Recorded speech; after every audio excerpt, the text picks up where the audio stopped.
అందరికీ నమస్కారం.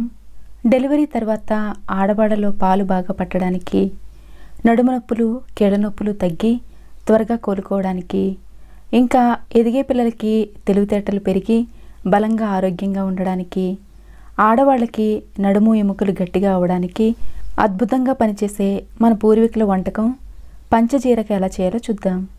దీన్నే కొన్ని ప్రాంతాల వాళ్ళు పంజిరి అని కూడా పిలుస్తారు. దీనికోసం అరకప్పు నెయ్యి తీసుకొని ఒక్కొక్క స్పూన్ను వేసుకుంటూ ఇంగ్రీడియంట్స్ అన్నీ వేయించుకోవాలి. ఇప్పుడు స్టవ్ మీద ప్యాన్లో 1 స్పూన్ నెయ్యి వేసుకొని కాగిన తర్వాత 1 కప్పు బాదం పప్పులు వేసి మంట లో ఫ్లేమ్లో ఉంచి కంటిన్యూస్గా కలుపుతూ వేయించుకోవాలి. పప్పుల్లో ఏమాత్రం పచ్చితనం లేకుండా లోపల వరకు వేగాలంటే మంట లో ఫ్లేమ్లో ఉంచి మాత్రమే వేయించుకోవాలి. ఇవి సరిగ్గా వేగినట్లయితే ఇలా పొగుళ్ళు వస్తూ ఉంటాయి. లేదా ఒకటి బయటికి తీసి పగలగొట్టి చూసినా కానీ అర్థమైపోతుంది. ఇలా చక్కగా వేగిన వీటిని ఒక గిన్నెలో తీసి పక్కన పెట్టుకోవాలి. ఇప్పుడు ఇందులోనే అరకప్పు జీడిపప్పులు కూడా వేసుకొని వీటిని కూడా మంట లో ఫ్లేమ్లో ఉంచి మాత్రమే వేయించుకోవాలి. ఈ జీడిపప్పు వేగడానికి ఇందులో ఉన్న నెయ్యే సరిపోతుంది కాబట్టి నేను ఇంకేమీ వేయట్లేదు. ఇవి ఇలా చక్కగా మంట లో ఫ్లేమ్లో ఉంచి వేయించుకున్న తర్వాత వీటిని కూడా ఒక గిన్నెలో తీసి పక్కన పెట్టుకోవాలి. తర్వాత ఎండు కొబ్బరి చిప్పలను తీసుకొని ఇలా తురిమి వేసుకోవాలి. ఇక్కడ నేను 1 కప్పు వరకు ఈ తురుమును వేశాను. ఇప్పుడు దీన్ని కూడా మంట లో ఫ్లేమ్లోనే ఉంచి వేయించుకోవాలి. ఇక్కడ నేను వాడుతున్న ఇండస్ వ్యాలీ వంట పాత్రలు తక్కువ రేట్లో తీసుకోవాలంటే ఈ వీడియో క్రింద ఉండే డిస్క్రిప్షన్ బాక్స్లో లింక్స్ ఇస్తాను, చెక్ చేయండి. ఇది సరిగ్గా వేగడం కోసం 1 స్పూన్ నెయ్యి వేసి మంట లో ఫ్లేమ్లోనే ఉంచి కలుపుతూ వేయించుకోవాలి.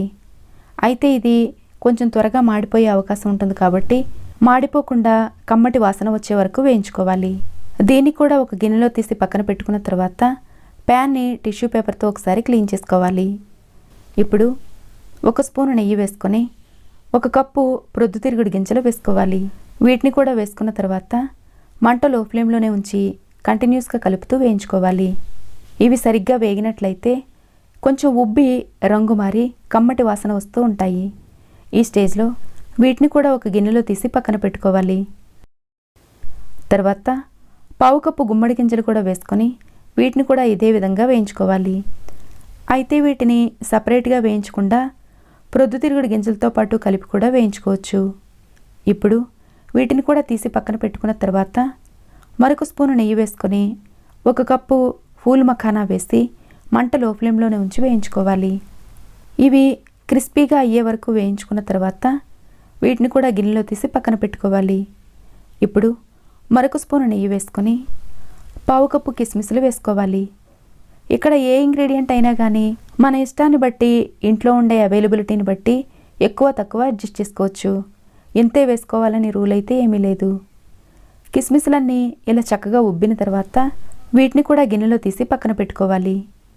ఇప్పుడు ఈ రెసిపీలో మెయిన్ ఇంగ్రీడియంట్ అయిన గోందని తీసుకోవాలి. అయితే గోందని గోంద్ కతీరా అని 2 రకాల ఎడుబుల్ గమ్ములు అయితే బయట దొరుకుతాయి. కానీ ఇలా మెరుస్తూ ఉండే గమ్మునే తీసుకోవాలి.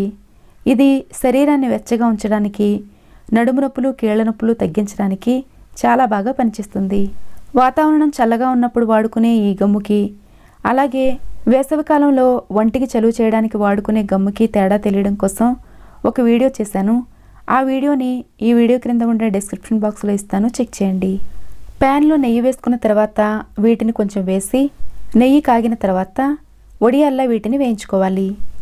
ఇవి చక్కగా వేగినట్లయితే వడియాల్లా వేగి ఇలా ఉబ్బి తెల్లగా అవుతాయి. అయితే వీటిని ఇలా చేత్తో పట్టుకుని నొక్కినప్పుడు పిండిలా అయిపోయినట్లయితే చక్కగా వేగిపోయినట్లే. అయితే వీటన్నిటిని ఒకేసారి వేయించేయకుండా కొంచెం కొంచెంగా వేయించుకొని పక్కన పెట్టుకోవాలి. ఇప్పుడు దురమ వీటితో తయారైన కేసరి గోధుమ రవ్వని తీసుకోవాలి. ఒకవేళ ఇది అవైలబుల్గా లేనట్లయితే ఉప్మాకి వాడే బొంబాయి రవ్వనైనా వేసుకోవచ్చు. అయితే ఇది ఆరోగ్యానికి ఎక్కువ మంచిది కాబట్టి నేను దీన్ని వాడుతున్నాను.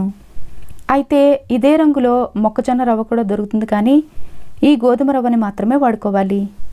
దీన్ని అరకప్పు వరకు తీసుకొని స్టవ్ మీద ప్యాన్లో వేసి అవసరమైతే కొంచెం నెయ్యి కూడా వేసుకొని దీన్ని కూడా కంటిన్యూస్గా కలుపుతూ వేయించుకోవాలి.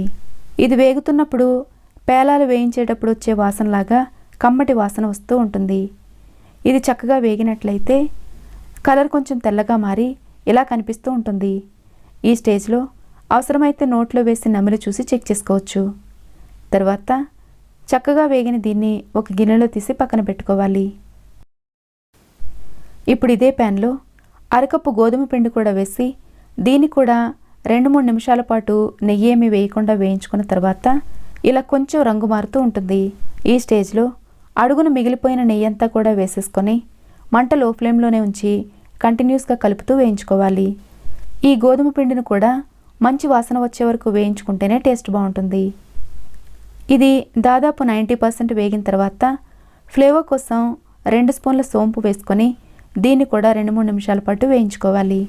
అయితే బాలింతల కోసం చేసే పంచజీరకలో సొంఠి, వాము, సోంపు, జీలకర్ర, యాలకులు ఇలాంటివన్నీ వేస్తారు. ఇక్కడ నేను పిల్లలు మేము తినడం కోసం చేస్తున్నాను కాబట్టి సోంపు మాత్రమే వేస్తున్నాను. ఇవన్నీ ఇలా చక్కగా వేయించుకొని పూర్తిగా చల్లారనిచ్చిన తర్వాత గార్నిష్ చేయడం కోసం కొన్ని పప్పులు తీసి పక్కన పెట్టుకోవాలి. ఇలా పప్పులు మధ్య మధ్యలో తగలాల్సిన అవసరం లేదనుకుంటే మొత్తం అన్నిటినీ గ్రైండ్ చేసుకున్నా పర్లేదు.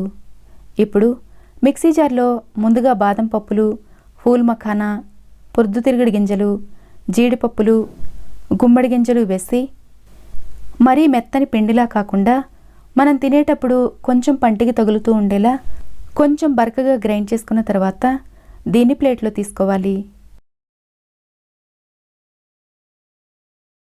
ఇప్పుడు వడియాల్లా చక్కగా వేయించి పెట్టుకున్న గోందు గమ్ముని, ఎండు కొబ్బరి తురుము, కిస్మిస్లు కూడా వేసి దీన్ని మెత్తగా గ్రైండ్ చేసుకోవాలి. కిస్మిస్లు కొద్దిగా గ్రైండ్ అవ్వడం వల్ల మధ్య మధ్యలో తగులుతూ టేస్ట్ చాలా బాగుంటుంది.